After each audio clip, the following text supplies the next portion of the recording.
ఆంధ్రప్రదేశ్ రాజకీయాలలో ఈ మధ్యకాలంలో జగన్మోహన్ రెడ్డి గారు ఓడిపోయారు, కేవలం 11 సీట్లకే పరిమితమయ్యారంటూ కూటమి ప్రభుత్వం పదే పదే చిన్న చూపుతో చాలామంది చాలా పెద్ద మాటలు మాట్లాడుతున్నారు. అంటే జగన్మోహన్ రెడ్డి పని అయిపోయింది, ఇంకా 20 సంవత్సరాలు జగన్మోహన్ రెడ్డి అధికారంలోకి రావడం కష్టం, అది ఇదని చెప్పేసి మాట్లాడుతూనే ఒక జగన్మోహన్ రెడ్డి గారు ఎప్పుడు బయటకు వచ్చినా కూడా ఆయన వెంట వేస్తున్న జనాన్ని తగ్గించడానికి, రానియకుండా చేయడానికి చాలా తీవ్రమైన ప్రయత్నాలే చేస్తున్నారు.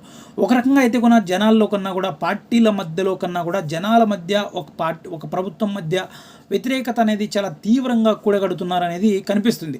అంటే రోడ్లోకి వచ్చిన వాళ్ళందరూ కూడా వైఎస్ఆర్సీపీ కార్యకర్తలు కావచ్చు, నోటలుగా ఉంటున్న వ్యక్తులు కావచ్చు, వాళ్ళ మీద కూడా దాడి చేయడం, అదేవిధంగా బయటికి రావడానికి చేయడం, ఎక్కడికి జగన్మోహన్ రెడ్డి గారు వస్తున్నా కూడా అక్కడి నుంచి కూడా వాళ్ళని వెళ్ళగొట్టడానికి ప్రయత్నాలు చేయడం, ఇలాంటి సంఘటనలు కూడా పదే పదే మధ్యకాలంలో చూస్తున్నాం.